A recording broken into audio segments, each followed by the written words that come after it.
नमस्कार, IND special में आपका स्वागत है। मैं हूं आपके साथ आकाश सैन और आज हम बात करेंगे सियासी स्ट्राइक की। जी हां, बीजेपी ने सियासी स्ट्राइक की है और खास तौर पर अगर हम बात करें तो जिस तरीके से बीजेपी चुनावी मूड में नजर आ रही है मिशन 2023 को लेकर बीजेपी एक्शन में, और इसके पहले नगरीय निकाय चुनाव भी है और सत्ता का सेमीफाइनल इसको माना जा रहा है। लेकिन आज अगर हम बात करें तो बीजेपी ने एक बड़ी स्ट्राइक की।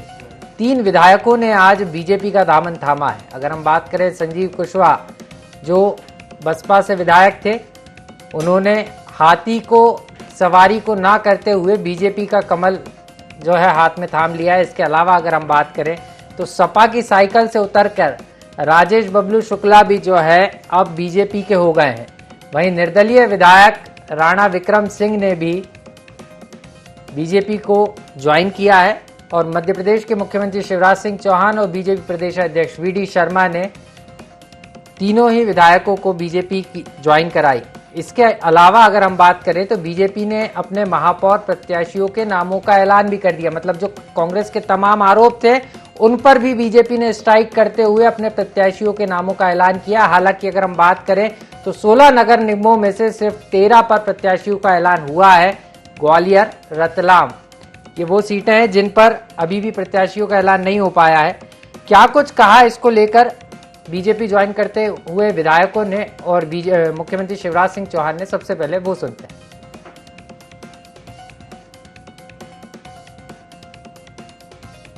जैसा कि वागणी भाई साहब ने कहा कि मैं तो परिवार का व्यक्ति हूं, अब थोड़ा सा भटक गया था, पुनः परिवार में वापसी पर निश्चित तौर पर खुशी होती है। आपके भारतीय जनता पार्टी के राष्ट्र निर्माण के काम में, प्रदेश के निर्माण के कार्य में आदरणीय मुख्यमंत्री जी के साथ और हमारे क्षेत्र के विकास के लिए हम पुनः उस मुख्य धारा में शामिल हो गए हैं। इसके लिए मैं सभी लोगों का बहुत बहुत आभार व्यक्त करता हूं और आपको विश्वास दिलाता हूं कि जो पार्टी की रीति नीति है, जो सिद्धांत हैं, उनके साथ चलकर कंधे से कंधा मिलाकर राष्ट्र के निर्माण में, प्रदेश के निर्माण में, अपने क्षेत्र के विकास में पूरा मेहनत के साथ पूरा अपना सर्वोत्तम देने का प्रयास करूंगा। मैं समझता हूं कि भारतीय जनता पार्टी की सरकार से अच्छी कोई सरकार नहीं है और मैंने राज्यसभा के समय भी कहा था और आज भी कहता हूं कि क्षेत्र का विकास बुंदेलखंड में जरूरी है। भाई साहब परिचित है, मध्य प्रदेश में यदि सबसे पिछड़ा क्षेत्र है तो बुंदेलखंड, और बुंदेलखंड में यदि पिछड़ा क्षेत्र है कहीं तो बिजावर विधानसभा आदिवासियों की विधानसभा है। मैं आप सबका आशीर्वाद भी चाहूंगा और क्षेत्र के विकास में आपका इसलिए बना रहे। मैं पार्टी के लिए तन मन धन से अपना जीवन समर्पित करता हूं, आपके साथ रहूंगा और भारतीय जनता पार्टी के मैं समझता हूं, मैं आपको वादा करता हूं कि हमारे क्षेत्र के कोई भी कार्यकर्ता हमसे असंतुष्ट आज नहीं है और आगे भी ऐसे अवसर हमारे तरफ से नहीं आएंगे कि हमसे कोई दुखी हो पाए। हर क्षेत्र में माननीय मुख्यमंत्री जी ने मुझे अपेक्षा से ज्यादा काम किया।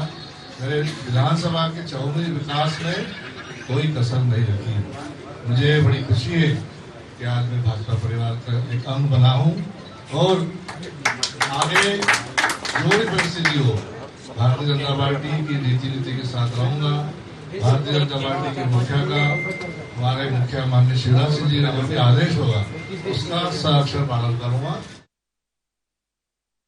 आज मैं अपने इन तीनों साथियों का हृदय से स्वागत करता हूं और मैं उनको विश्वास दिलाता हूं, चाहे हमारे संजीव जी हो, चाहे हमारे राजेश जी हो, चाहे हमारे राणा विक्रम सिंह जी हो, ये अपने क्षेत्र के विकास के लिए, जनता की भलाई के लिए सदैव चिंतित रहते हैं और हमारी भी प्रयास ये रहा है कि क्षेत्र के विकास में और जनता की अपेक्षाओं की पूर्ति में हम कोई कसर न छोड़ें।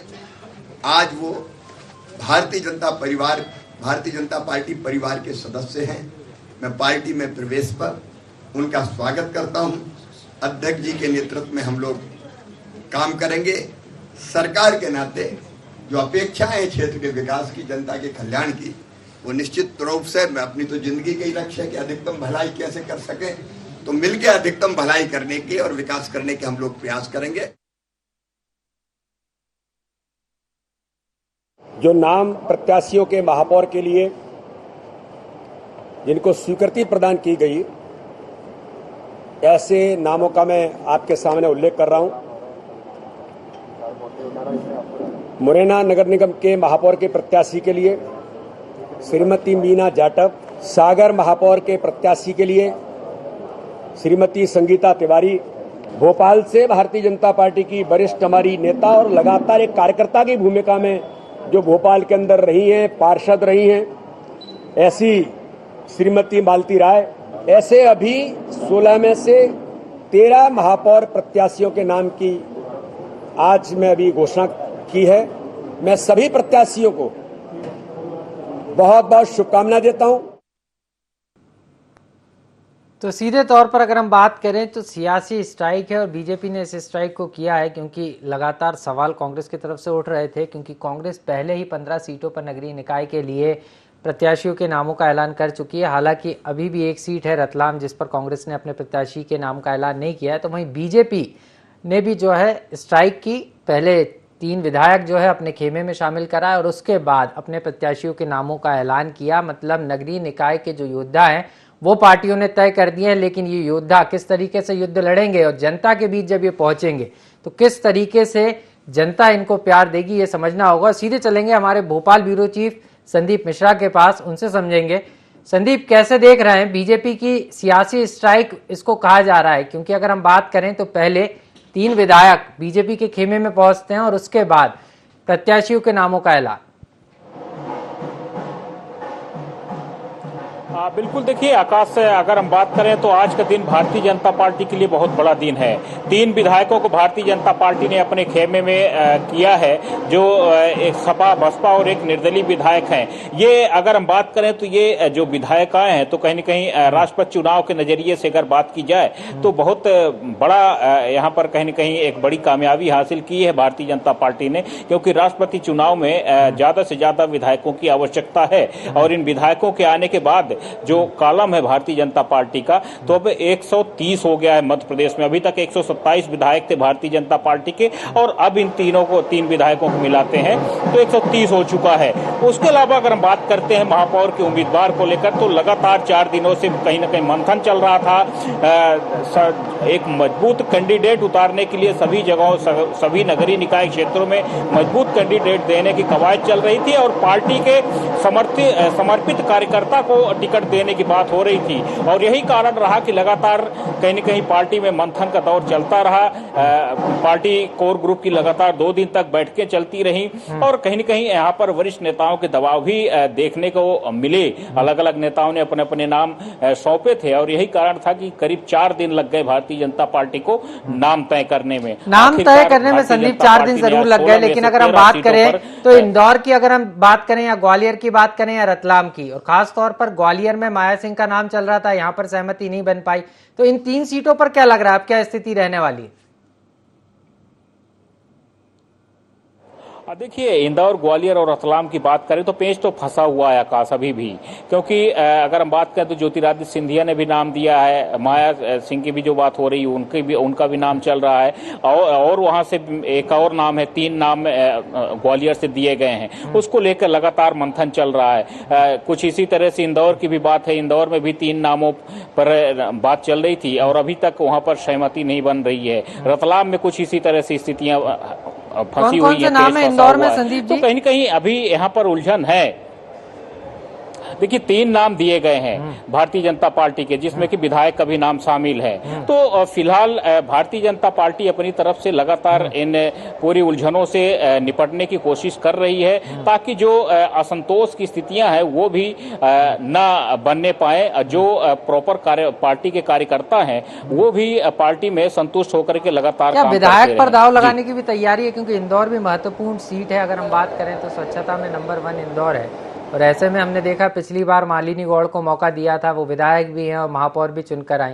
तो इस बार क्योंकि अगर हम बात करें तो रमेश मेंदुला का नाम भी चल रहा है, इसके अलावा अगर हम बात करें तो सीधे तौर पर मालिनी गौड़ का भी नाम सामने आ रहा है, वहीं सुमित्रा ताई को भी लेकर बातचीत चर्चा चल रही है, वहीं एक नया प्रत्याशी उतारने पर भी मंथन चल रहा है। तो इंदौर की सीट को कैसे देख रहे हैं महापौर के लिए?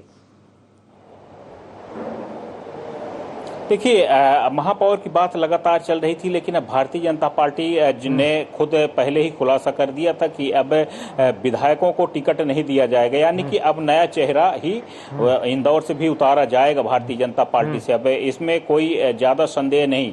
उदाहरण के तौर पे आप भोपाल में देख सकते हैं, भोपाल में भारतीय जनता पार्टी के लिए के पास कोई बड़ा चेहरा नहीं था, इसके बावजूद भी मालती राय पर भारतीय जनता पार्टी ने दांव लगाया, जबकि वो पार्षद के चुनाव में 2 बार चुनाव हार चुकी हैं। इसके बावजूद भी भारतीय जनता पार्टी ने मालती राय पर यहां पर दांव खेला है। तो इंदौर में भी आप देखना, इंदौर में भी एक नया चेहरा इस बार देखने को मिलेगा पार्टी का। एक पुराना चेहरा रहेगा, लेकिन वो पार्टी के लिए चुनावी तौर पर एक नया चेहरा कहलाएगा।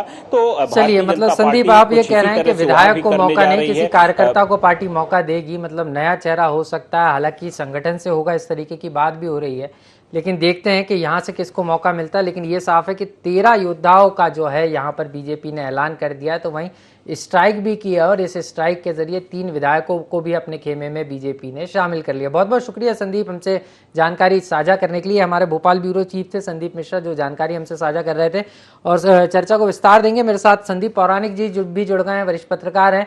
सर, आप कैसे देख रहे हैं ये सियासी स्ट्राइक की है बीजेपी ने, और ऐसे वक्त पे की है जब जिसको सत्ता का सेमीफाइनल भी माना जा रहा था, अभी जरूरत नहीं थी, लेकिन 3 विधायक एक तरफ अपने खेमे में शामिल किए, तो वहीं दूसरी ओर कांग्रेस के आरोपों का जवाब भी प्रत्याशियों के नामों का ऐलान करके कर दिया है। देखिए आकाश जी, जब भी कोई बड़ा नेता किसी दल में आता है जी, तो उसे एक उत्साह का माहौल आप कह सकते हैं, मोमेंटम जिसे आप कह सकते हैं जी, बढ़त आप कह सकते हैं, कहीं ना कहीं ऊर्जा मिलती है राजनीतिक दल को। अब वो ठीक है कि इस समय चुनाव नहीं है विधानसभा के, लेकिन राष्ट्रपति पद के चुनाव हैं, कहीं ना कहीं नगरीय निकाय के चुनाव हैं, तो ये मोमेंटम की बात आप कह सकते हैं। अब इसका कितना असर होगा चुनाव में, ये हम अभी से आकलन करना बेहतर नहीं होगा, क्योंकि जो तीनों विधायक आए हैं ये कोई बहुत बड़े इलाके से नहीं, इलाका इन द सेंस किसी महापौर जहां चुनाव होने हैं या नगर निगम है उस इलाके से नहीं आते हैं, एक चीज। दूसरा, आपने बीजेपी के 13 उम्मीदवारों की बात कही है। बीजेपी ने देर तो की है, इसे तो नहीं नकार सकते आप, क्योंकि कांग्रेस आज से 5 दिन पहले महापौरों के उम्मीदवारों की घोषणा कर चुकी है और उसके 15 क्षेत्रों में लोग सक्रिय हो गए हैं। बीजेपी के अंदर क्या चलता रहा है ये हम और आप सबको पता है जी। भोपाल के महापौर के उम्मीदवार को लेके किस किस तरह की बातें हुई ये भी हमें पता है जी। हमें, मुझे ऐसा लगता है, मेरा अपना राजनीतिक आकलन जो है कि कहीं ना कहीं बीजेपी के अंदर मुझे दबाव की राजनीति दिखी है आकाश जी इस बार जी। कि 3 विधायकों ने इस इलाके के कह दिया था मालती राय को टिकट दिया जाए। सवाल ये है कि जो आपके यहाँ पार्षद का चुनाव हार गया उसे अपने महापौर में उतार दिया, अब इसका जवाब आप जनता के बीच जाके कैसे देंगे, ये बड़ा सवाल तो रहेगा। ये सिर्फ यहाँ नहीं, कुछ और भी सीटें हैं जहां पर बीजेपी को ये जो उम्मीदवारी का फैसला है ये किन हालातों में हुआ ये तो मैं नहीं जानता, लेकिन इन चुनावों में संगठन के साथ सत्ता के सामने भी बहुत बड़ी चुनौती खड़ी हो गई। अगर देखिए, परिणाम पे हम नहीं जा सकते हैं ना कह सकते हैं, लेकिन जो आपका फैसला है वो सही नहीं निकला तो उसके लिए जवाबदार और जिम्मेदार कौन लोग होंगे? निश्चित रूप से सर, ये भी कहीं ना कहीं एक बड़ा सवाल आएगा, क्योंकि कुछ उम्मीदवारों के उम्मीदवारी को लेकर जो मेरी जानकारी है वो ये है कि संगठन और ऊपर लोग सहमत नहीं थे, लेकिन कुछ नेताओं के दबाव में उम्मीदवारी ये बड़ी बात आप कह रहे हैं सर कि दबाव के चलते भी जो है कई उम्मीदवारों को प्रत्याशियां बनाया गया, लेकिन ये दबाव जनता के बीच में कितना काम आएगा ये समझना होगा। लौटूंगा सर आपके पास। हरिशंकर खटीक जी जुड़ गए, प्रदेश महामंत्री भारतीय जनता पार्टी के। संगीता शर्मा जी हैं, उपाध्यक्ष मीडिया विभाग कांग्रेस की। आप दोनों का भी स्वागत है। खटीक जी, सबसे पहले आपसे ही सवाल है, 13 प्रत्याशियों के नामों का ऐलान कर दिया है, लेकिन 3 का इंतजार अभी भी बाकी है। क्या बात है, इस बार काफी समय लग रहा है बीजेपी को प्रत्याशी चयन करने के लिए? सबसे पहले तो आकाश जी हम आपको बहुत बहुत धन्यवाद देना चाहते हैं। इस बात का धन्यवाद देना चाहते हैं कि आपने इस डेविड में हमें जुड़ने का काम किया। भारतीय जनता पार्टी जो भी कदम रख रही है वो फूंक फूंक के कदम रख रही है। भारतीय जनता पार्टी जो जीतने लायक कैंडिडेट है, प्रत्याशी, उसी को भारतीय जनता पार्टी टिकट दे रही है। अभी हम आपकी डेविड सुन रहे थे, उसमें आपने बोला कि जो पार्षद का चुनाव हार गया उसको टिकट दे दिया। कभी कभी ये भी होता है कि मध्यप्रदेश की विधानसभा में विधायक का टिकट मिलता है, लोग हार जाते हैं, लेकिन लोकसभा का टिकट मिलता है, वो चुनाव जीत जाते हैं। क्योंकि आदमी मेहनत करता है। हारने के बाद व्यक्ति की एक तो सिंपैथी भी काम करती है, सिंपैथी के साथ साथ दूसरा है, अगर वो व्यक्ति मन लगा के ईमानदारी से पार्टी के लिए काम करता है हारने के बाद भी, तो उसको जनता के बीच में उसका मत और बढ़ता है, तो वो बहुमत के आधार पर चुनाव जीतता है। और भारतीय जनता पार्टी फूंक फूंक के कदम रखी है, इसलिए थोड़ा विलंब हुआ है। कोई वो नहीं, अभी फार्म भरने का काम चल रहा है और 16 तारीख तक 18 तारीख तक फार्म भरे जा रहे हैं। इसलिए हम कह सकते हैं कि अभी कोई कहीं विलंब नहीं हुआ है। भारतीय जनता पार्टी ने सही समय पर निर्णय लिया है। जो टिकट दिए गए हैं वो जीतने वाले प्रत्याशियों के लिए दिए गए हैं। भारतीय जनता पार्टी कार्यकर्ताओं के माध्यम से, कार्यकर्ता रूपी पार्टी है, इसलिए भारतीय जनता पार्टी में आप देखिए एक दलित परिवार की बेटी और वाल्मीकि समाज की बेटी को भारतीय जनता पार्टी ने राज्यसभा का सदस्य बनाया। कभी कोई सोच भी नहीं सकता था। नहीं सर, सोच कोई नहीं, खटीक जी, सोच कोई नहीं सकता था। और यही कारण है कि यहाँ पर दो चीजें और निकलकर सामने आ रही कि इस बार कुछ ज्यादा ही मंथन करना पड़ रहा है। क्योंकि अगर हम बात करें तो ग्वालियर में अभी भी पेच फंसा है, रतलाम पर भी मंथन चल रहा है, इंदौर में भी मंथन चल रहा है। इसलिए सवाल उठ रहे हैं। मौका तो देती है बीजेपी, लेकिन यहाँ पर सवाल इस बात का है कि इस बार ज्यादा देर नहीं हुई, आप सही कह रहे हैं, लेकिन यहाँ पर इस बार ज्यादा कश्मकश देखी जा रही है। ऐसा क्यों? देखिए, पार्टी भारतीय जनता पार्टी देश और दुनिया की सबसे बड़ी पार्टी है और हर व्यक्ति को टिकट मांगने का अधिकार होता है। भारतीय जनता पार्टी में हर कार्यकर्ता मेहनत करता है, दिन रात परिश्रम करता है, लेकिन प्रत्याशी तो भारतीय जनता पार्टी में जो बनेगा वो एक ही बनेगा। महापौर का प्रत्याशी हो तो वो भारतीय जनता पार्टी का एक बनेगा। अगर पार्षद की बात करें तो किसी भी पार्टी में जो प्रत्याशी बनेगा भारतीय जनता पार्टी एक ही को टिकट देगी। और जो जीतने वाला कैंडिडेट होगा, जिता हुआ प्रत्याशी होगा, भारतीय जनता पार्टी सर्वे भी कराती है, कार्यकर्ताओं की राय भी लेती है, जनता की भी राय लेती है और उसका रुझान कैसा होता है। क्योंकि ये छोटे चुनाव हैं, लेकिन महापौर का चुनाव बड़ा होता है। महापौर के चुनाव में जैसे हम आपको बता दें तो भारतीय जनता पार्टी ने, हमारे देश के प्रधानमंत्री जी ने इतनी योजनाएं चलाई, उन योजनाओं के माध्यम से डायरेक्ट जनता के खातों में पैसा पहुंच रहा है। चाहे वो किसान वाली बात हो, चाहे उज्ज्वला योजना की बात हो। मध्यप्रदेश के मुख्यमंत्री शिवराज सिंह चौहान जी भी अपनी जन कल्याणकारी योजनाओं के माध्यम से जनता को सीधा डायरेक्ट लाभ दिलाने का काम कर रहे हैं। भारतीय जनता पार्टी, चलिए, तो मतलब केंद्र और राज्य की जन कल्याणकारी योजनाओं को आप जनता के बीच लेकर जाएंगे और महापौर का रण जीतेंगे, इस तरीके की बात जो है हरिशंकर खटीक जी कह रहे हैं, प्रदेश महामंत्री हैं। चलिए सर, आप आश्वस्त नजर आ रहे हैं कि यहाँ पर आप बाजी मारेंगे, जोश भर रही है, हवा भी भरी जा रही है, लेकिन ये गुब्बारे की हवा कहीं प्रत्याशी को उड़ा ना ले जाए, ये एक बड़ा सवाल है। क्योंकि जनता जब वोट करती है तो उस समय फिर जनता का जनाधारी जो है सर्वमान्य होता है। लौटूंगा आपके पास, संगीता शर्मा जी मेरे साथ जुड़ गई हैं। संगीता जी, बीजेपी काफी आश्वस्त नजर आ रही है, कह रही है अच्छे कार्यकर्ताओं को मौका दिया, आप कैसे देख रहे हैं? क्योंकि कांग्रेस लगातार सवाल उठा रही थी कि प्रत्याशी का ऐलान नहीं कर पा रही बीजेपी, लेकिन अब कर दिया है। देखिए, भारतीय जनता पार्टी पूरी तरीके से पिछड़ चुकी है महापौर के प्रत्याशियों का डिसीजन करने में। और आप देखेंगे कि इन्होंने आज 14 तारीख हो गई है, आज जाकर इन्होंने घोषित किया है और उसमें भी 13 ही नाम घोषित किए हैं। अभी पूरे 15-16 नाम भी घोषित नहीं हुए हैं। अभी इंदौर, ग्वालियर और रतलाम, ये 3 महापौर के प्रत्याशियों का नाम घोषित करना भी बाकी रह गया है। तो इनकी आप बहुत ज्यादा गुटी राजनीति जो ये हम पे लाछन लगाया करते थे, आज इनके अंदर ये गुटी राजनीति पनप गई है। और ये जो कहा करते थे कि पार्टी विद डिफरेंस, अब आज इनके यहाँ हो गया है पार्टी विद डिफरेंट। अब इनके डिफरेंट राय आ रही है। आप देखेंगे कि वहां पर अगर ग्वालियर में आप देखें तो सिंधिया जी और तोमर जी के बीच में बहुत बड़ी फाइट चल रही है और इसी की वजह से ग्वालियर का टिकट अभी तक फाइनल नहीं हो पाया है। अगर आप इंदौर का देखें तो वहां पर कैलाश विजयवर्गीय जी और सुमित्रा महाजन के बीच में बहुत लंबी फाइट चल रही है और इस वजह से वहां का भी नहीं हो पाया है।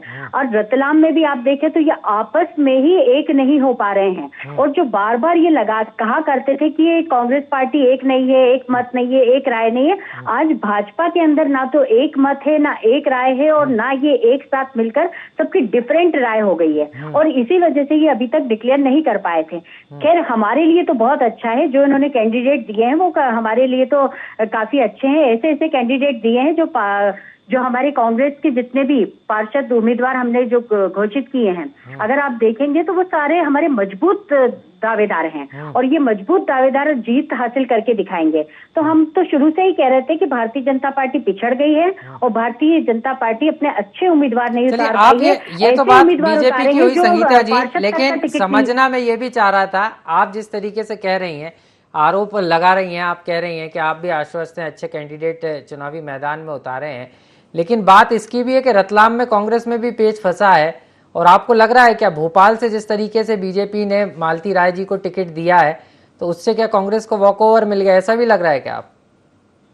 देखिए, जो आप जिस व्यक्ति से बात,